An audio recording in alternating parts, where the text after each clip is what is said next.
Those got some miles on them. They really do. Yeah, you can tell they do too. So Matt sees this every time I do a presentation, but it always comes up in conversation, so why not bring it? See the different texture? So, do you want this? Even though these weigh the same, this is giving you power, this is making you sluggish. And unfortunately, we have our reserve tank that we keep adding on to. So does that answer your question? So starving is defined as time, as well as what type of foods you're eating. So remember I said I was going to talk a little bit about the different kinds of carbohydrates. What your body sees as carbohydrates is what we call glycogen. I'm sure as athletes you all know what glycogen is. Who wants to tell me what glycogen is? Who are the students? Well, it's a specific type of sugar that our body uses as fuel. Like our brain only burns Yes. glycogen or uses So glycogen is a form of carbohydrate that the body stores. Okay, so, and then fat is the also carbohydrate that the body stores. Except once it's gone past storing glycogen, because we only have a very limited amount of glycogen that we can store at any one time as humans based on our genes, then we start storing carbohydrates as fat. So anything we don't need as glycogen gets stored as fat. So glycogen is actually the immediate source of fuel that fuels your muscles. So as soon as you wake up in the morning and you get out of bed and go brush your teeth, you're already starting to burn glycogen. In fact, you burn more glycogen doing nothing. The whole, somebody was having a basal metabolic rate test today. What we were measuring is how your glycogen is burned just at rest. So just think about it. If you can only store a very limited amount of glycogen, anybody care to guess how much in calories, in grams, in time? As athletes, you should probably know. I've heard 2,000 calories for a guy my size. Maybe. 400 grams. Yeah, you both close. What were you going to say? I was going to use hours. But Yeah, that's right. Tom, we've got both. Grams, calories, how many hours? well, for an endurance type effort, it's 2 hours. But Alright, so think about this. You're burning glycogen all the time because glycogen is what keeps your organs alive, keeps your brain functioning. If you, like a student in school, and you're not eating carbs in the morning, you'll find yourself having ADHD and your brain's everywhere. You can't understand why you can't concentrate because the brain actually needs glycogen. So in time, typically for an average person, that's why when you say 2,000, yes, that's a little bit high for the average person, but maybe for somebody your size, yes, 2 hours, but 2 hours is max. Now remember, you're burning glycogen also through the night. So by the time you wake up in the morning, if you don't have breakfast, even if you're going out to do a 1 hour workout, you'll burn your glycogen that you wake up with very, very quickly. And you can start burning muscle. Well, So- can I ask you a question on that? I've worked with a few athletes, I know it's a little controversial, but will get up during the night During the for night. the race Yeah. and continue to feed Yeah, themselves sure. to set their, to top off their glycogen stores and whatnot. Yeah. What are your thoughts on that? Okay, so I'll just finish my talking about the hours time grab and then I'll answer that. But so in time, 2 hours is absolutely max. In grams, Matt is right, it's about 300 to 400 grams. And they're 4 calories per gram. So if we times that out, it's about 1,200 to 1,600 calories. Now think about how many calories, you all know that when you measure it on your power tax and your how many calories you can burn in a half an hour to an hour. Think how quickly you would run out of 1,200 to 1,600 calories. Now what Matt's talking about is there's some athletes, now it depends on, again, if you're ultra-endurance, considered ultra-endurance athletes, getting up during the night and consistently topping off glycogen you probably would not need for shorter races. Okay, because that would make you constipated and full and uncomfortable. But I wouldn't say no to somebody who's doing an Ironman or something, and also then it depends what they're eating throughout the night. You burn or you will digest fat, fiber, and protein at a much, much slower rate than you're going to digest carbohydrates. So for somebody who does want to get up during the night and wake up feeling like they've got the most energy, peak performance, they should start off with slow burning carbohydrates when they go to bed, and if they're waking up during the night, as it gets closer and closer to race, we get faster burning carbohydrates. So if you want to know the difference between the different kinds of carbohydrates, slow burning are usually the ones that are a little bit more fibrous, have more fiber in them, because the fiber takes time to, it slows down the burn. I'm sure you've heard the term glycemic index.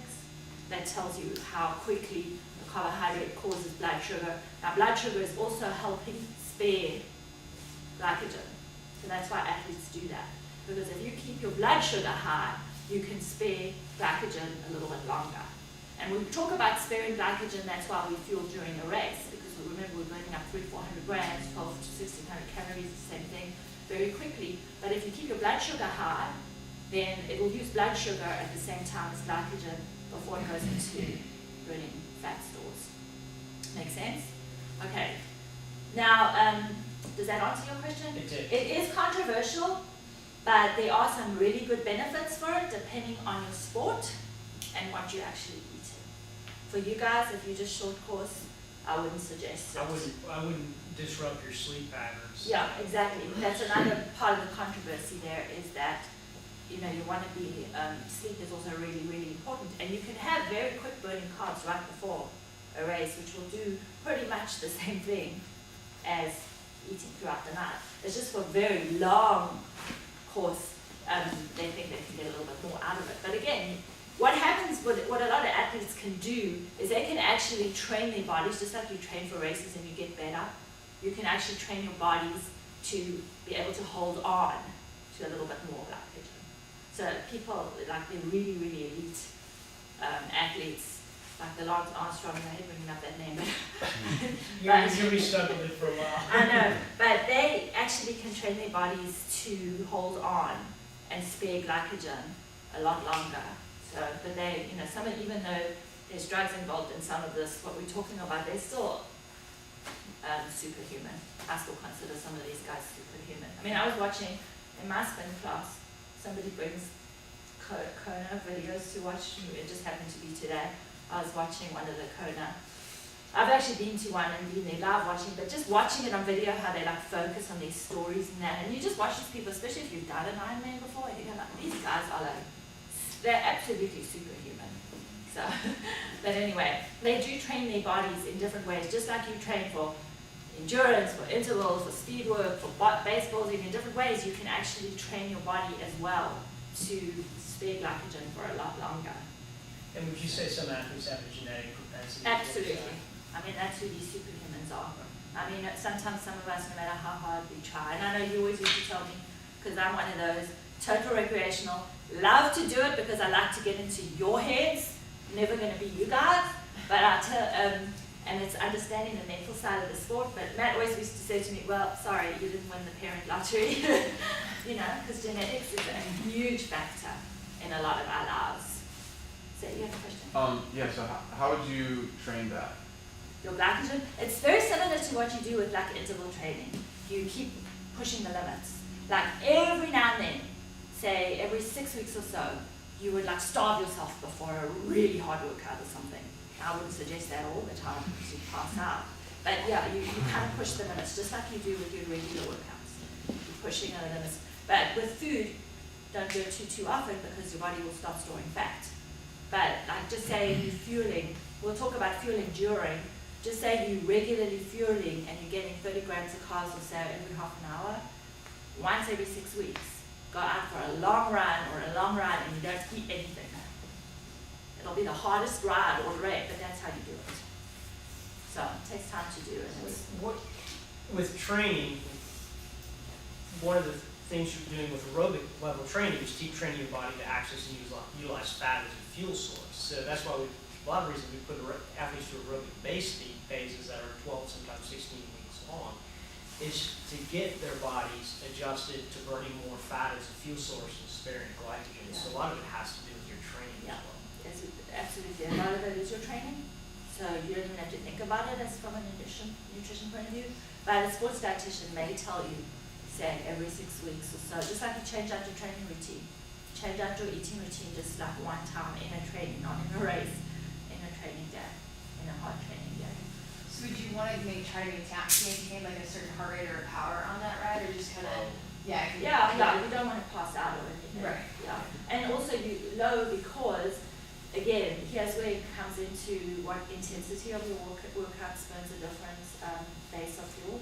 So I'm sure you've all heard moderate intensity is your fat burning workouts, right? So some people will argue, again, this is another reason why people gain weight. Because people, they read, oh, moderate burns fat. So why do anything more than moderate? If moderate burns fat, and that's really what some of our intention is. Okay, besides, pushing the aerobic capacity and all that, why would you then go do sugar burning workouts? Why do you think you would do sugar burning workouts if you really want to burn fat, especially in your base building days? Build muscle. Not necessarily. The answer to that, on the nutrition side, maybe to build muscle, but what happens is, a lot of people think of burning fuel in a linear process. In other words, we use blood sugar first, then we use glycogen, and when we run out of each one, we go on to the next one. After we run out of glycogen, then we burn fat. So again, sometimes you'll hear, not trainers that know what they're doing, coaches, but more personal trainers might tell you, I switched from my aerobic to my anaerobic threshold right here. yeah, exactly. And they'll tell you, don't come to my workout having eaten because I want you to burn fat. So in other words, if you've got blood sugar and glycogen, you're not going to ever get into your fat burning because that's what you're burning, which is not true. That's the biggest myth in sports nutrition. What is actually happening is the intensity of your exercise determines what fuel base you burn, as well as they work in coordination with each other. So yes, you will burn fat most of the time on a moderate workout, but intensity goes into sugar burning, but you need that. Firstly, it trains your heart in your aerobic capacity. Now, the myth of if you're burning sugar, you're not burning fat, that's not true, because what happens is the higher intensity your workouts are, as it's coming down and you're recovering for the rest of the day, you continue to burn fat for the rest of the day. So if you have a really hard, intense interval training workout in the morning, you actually will burn more fat overall than if you just took that same amount of time and you did a fat burning workout. So if you do a fat burning workout,